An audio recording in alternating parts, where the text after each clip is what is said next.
Good morning and a very warm welcome. 10 years. 10 years since we started this, so it's quite a landmark to say the very least. And my name is Nick Howe.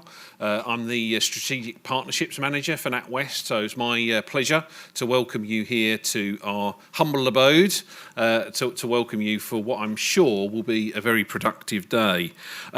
Just a couple of housekeeping aspects, if I can, just to make a start. So Wi-Fi, if anyone wants access to Wi-Fi, then just search for NatWest free Wi-Fi. It will pop up on your choice. No password is needed. During the day, we will be popping up access to Slido. For those of you not familiar with Slido, Slido is a way of capturing questions, either via a QR code or a reference number. For those of you that may be a little shy, or you might want to sort of, I'm going to ask that question while I think about it. So that gives you an option. We will obviously have a roving mic as well for questions as we go through some of the panels, but it just gives people a nice option and a nice choice. If I can ask for those of you who are appearing on panels later on during the course of the day, if you can, just before your panel is about to start, if you could make your way to our AV room, which is just the room right at the back of the auditorium. That's where, if you wish to have a lapel mic, you can be mic'd up, all set up, ready to go, so we can make the most productive use of the day. So, if you're due on, then we don't have the Madonna microphone, I'm afraid, but lapel will be the one that we use.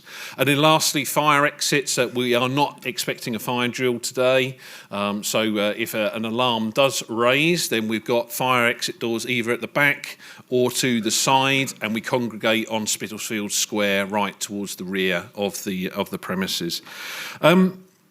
So today, what do I want today to be kind of about, really? I want today to be certainly a recognition in terms of the progress made, but I also want today to be a recognition of how much there is still to do.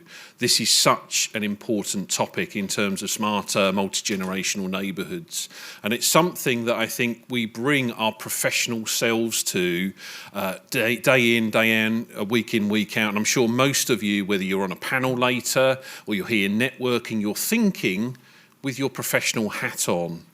What I want you to do as we start out on the course of what today is going to be, I want you to give yourself permission to think about yourself, okay? Because part of what we are imagining, part of what we are trying to work collaboratively all around is about improving society, improving our conditions for our elder selves. And if I take just one segment, one type of the topics that we'll probably talk about today, this word retirement, for example. Retirement is a really funny word. It's not something you do, it's something that we will be, we'll go on to be. Who knows what time, what age, but it'll be a sort of a place of choosing for each of us individually. And I think for men in particular, it can be quite a challenge. You know, a lot of us, and I'll be, authentic, I'll be vulnerable. And I'll say that actually, I think most of us, for me certainly, my scaffolding is around career, is around job. My scaffolding is around being a parent. Now, my children have grown up, they're in their 20s now, they don't need dad quite so much.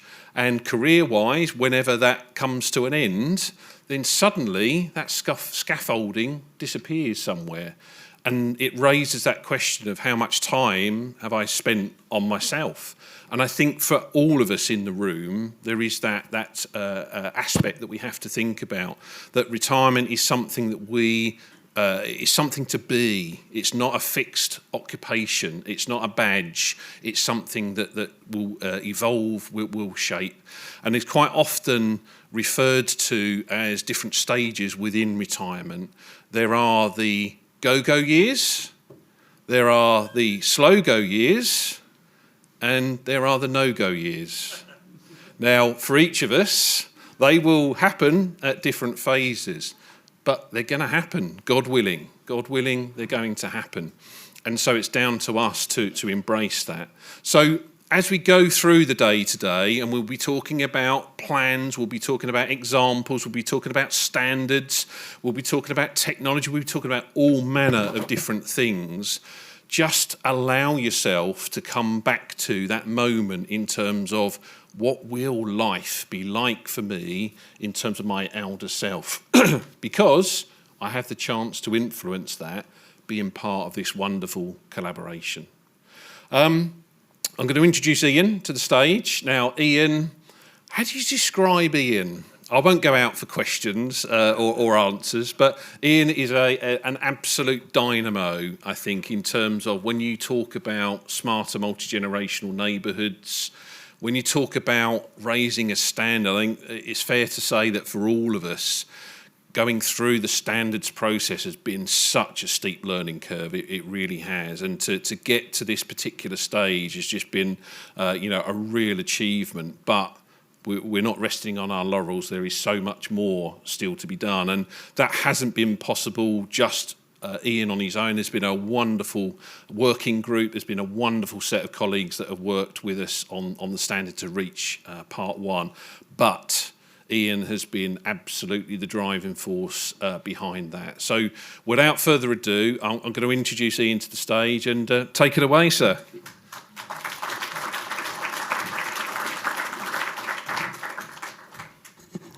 Thank you very much and good morning.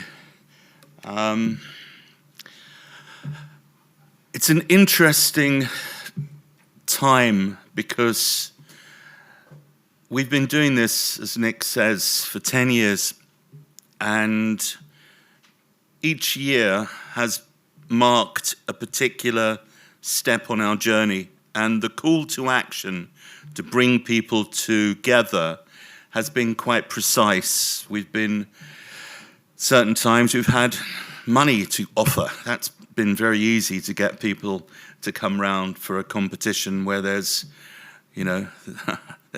money on the table.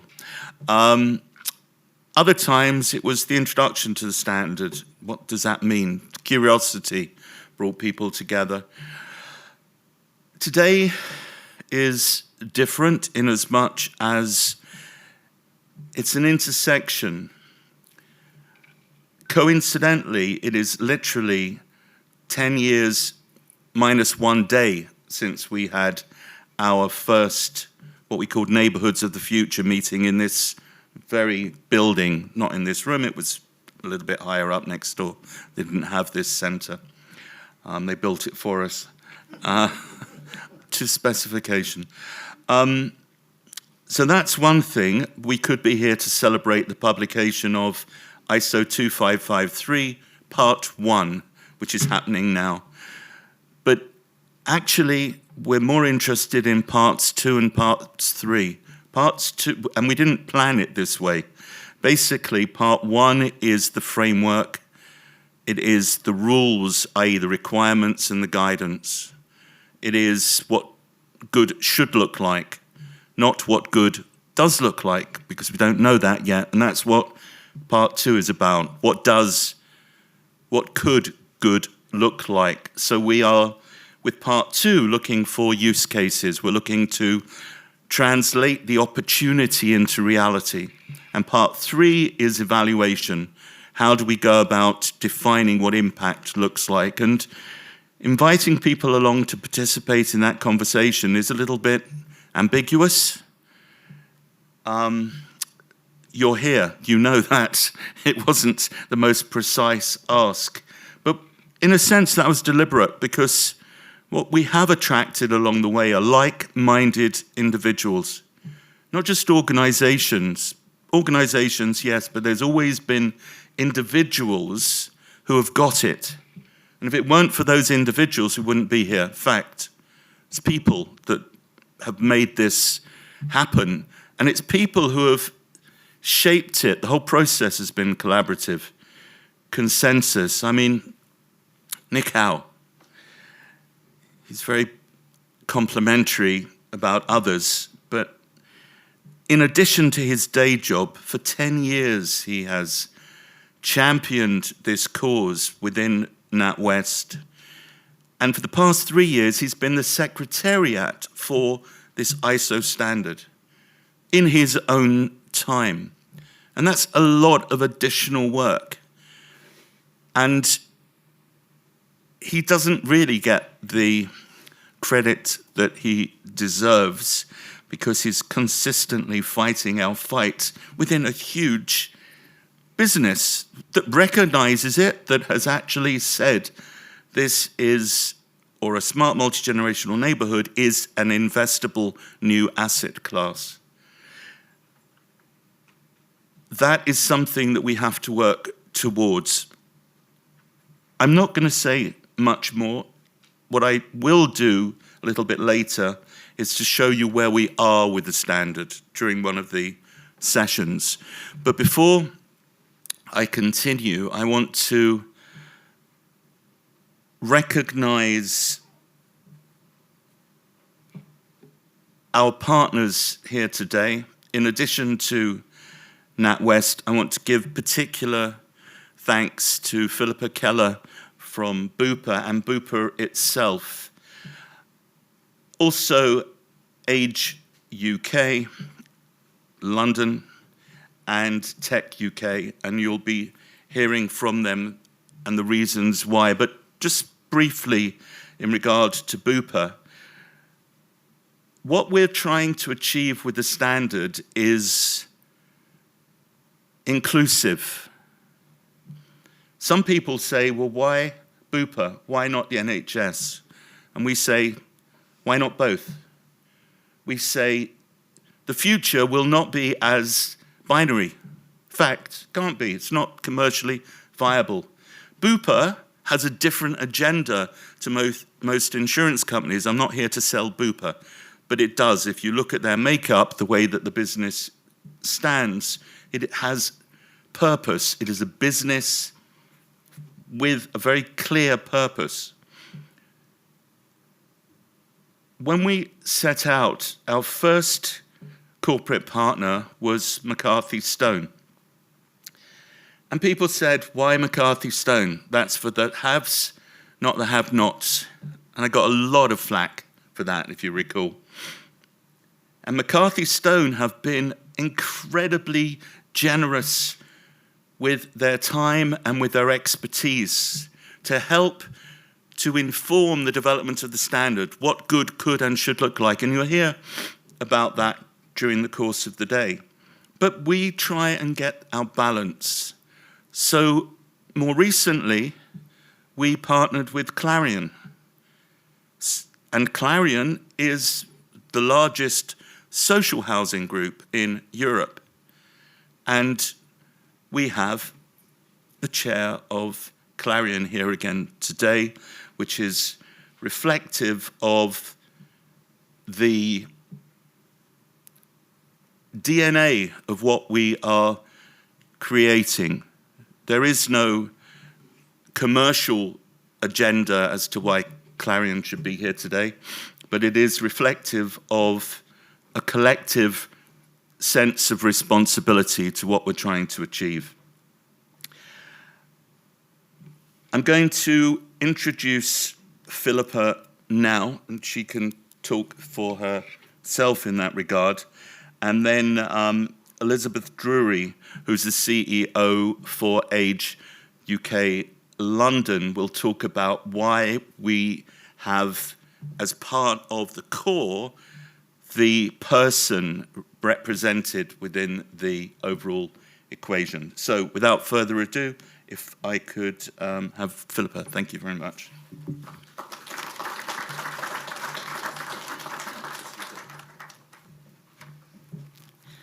Good morning, everybody. So my name's Philippa Keller. I'm the Later Living Director at Bupa. Now is the most important time for us to really work together and say, these are the choices we have. How do we utilise all of this new technology to really enable people to have those choices and to live independently? One of the other things that we're really focusing on is about prevention. we know the period of time that people live in ill health is extending. At the moment, it's between 8 to 10 years. That is not a nice place for people to be, personally, but it's also the effect it has on society. There is so much more we can do to prevent that period of time being that, for 8 to 10 years. So we are really focused on how do we engage with people in that conversation to reduce that period of ill health, to reduce that period of frailty, so that people can enjoy their later lives for however long they live. So we're doing a lot of work in that. We're doing a lot of work in genomics, looking at how do we then risk profile people and get them the right support at the right time, so that we don't leave it to the point when you're having to be in A&E, etc. But we can actually try and get you the support in your local community and help you live a better life. I think through collaboration, we can lead to some really scalable, groundbreaking solutions that I think we can all be proud of. So I'm really delighted. It's the first time Bupa have been involved in this. So I'm really delighted that Ian was very persistent, as I'm sure you all know. But I'm great that we are able to support this event and work and continue to work with all our partners to look at how do we really shape this future, working with the NHS, working with the government, working across every part of the sector to make sure that we can help people and support them to live their best life, because ageing is a privilege. And I think sometimes we have such a negative view of ageing, whereas actually it's great to be able to age, but to age well is what we're all here to aim to achieve. So thank you, Ian.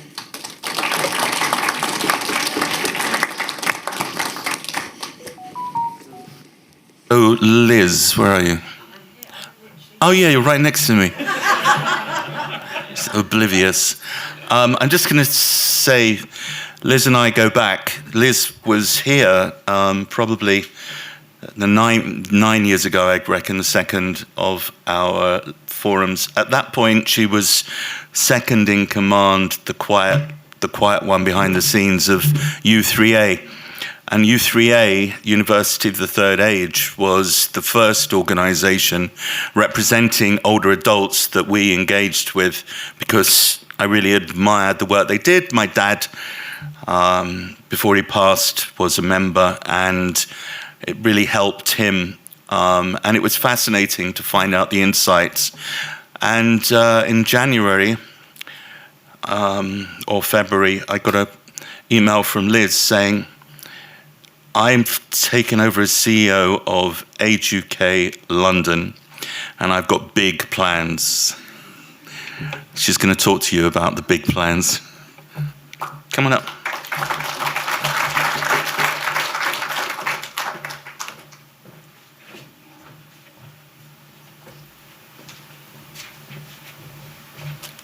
Gosh, Ian, what an introduction. So here are my big plans. Now, I've written them down, whereas everyone else was very good speaking off the cuff. I've actually got a few facts and figures that I want to get right, so I've written them down, so please forgive me if I keep looking down. So thank you. This is such an honour and a pleasure that Age UK London can be part of the neighbourhoods and this vision and this mission. At Age UK London, our purpose is pretty simple, but I mean incredibly important, to make London an age-friendly city where older people are valued, they're connected, they're financially secure, and they're able to live the lives that they choose. And this mission is exactly what we're trying to achieve. London is like one of the greatest cities in the world. And it's a city, though, of some really stark contrasts. So there's too many Londoners, older Londoners, who are facing those challenges that shouldn't really exist in a modern, prosperous capital. Now, here are some figures. So research shows that nearly 1 million older people across the UK often feel lonely. Think about that. 1 million older people.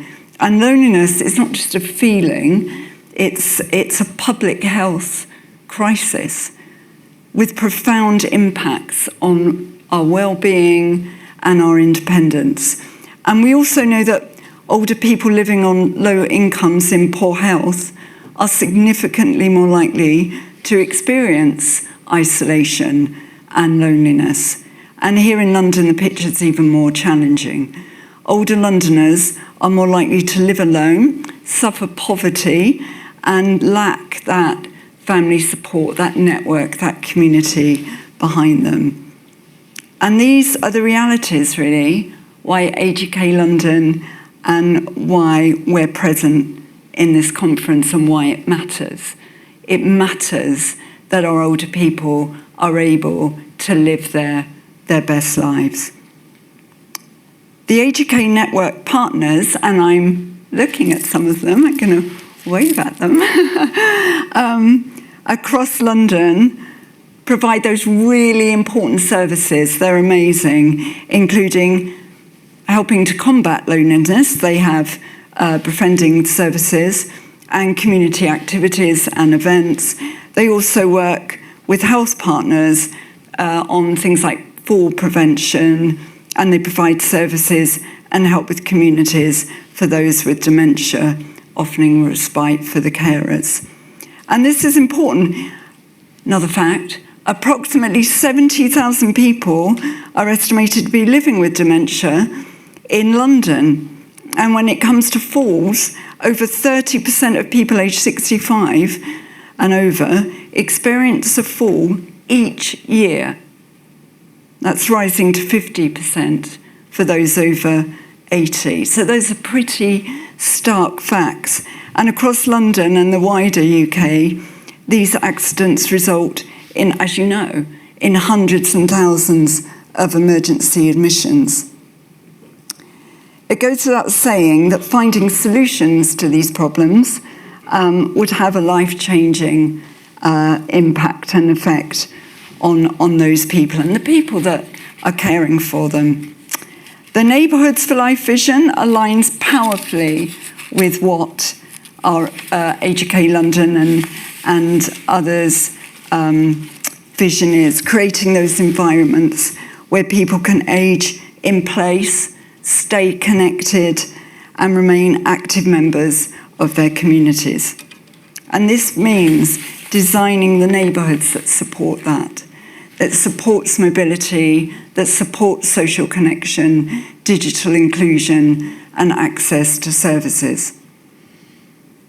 This brings me to the ISO, which I'm very excited about, the new international standard for age-inclusive design. This standard's a milestone, absolute milestone. It gives us a shared language and a shared framework to build that environment, physical, digital, and social, that works for people of all ages. And the technology, if we use it wisely, and we enable older people to use it, will be one of the most powerful tools that we have. And we saw that in the pandemic, how digital exclusion can deepen loneliness. Why London? Well, London is positioned uniquely to lead that transformation. And we're a global tech hub and a centre of innovation. And finally, I want to make one point, and this is really important to me. London's got a great opportunity to build positive intergenerational conversations. That's bringing younger and older people together. We have an opportunity to challenge the intergenerational divide that is often highlighted in the media, and I'm going to talk about that a little bit later. So today's conference is a real chance to build those partnerships and shared ideas, and I'm thrilled that AGK London is part of the conversation.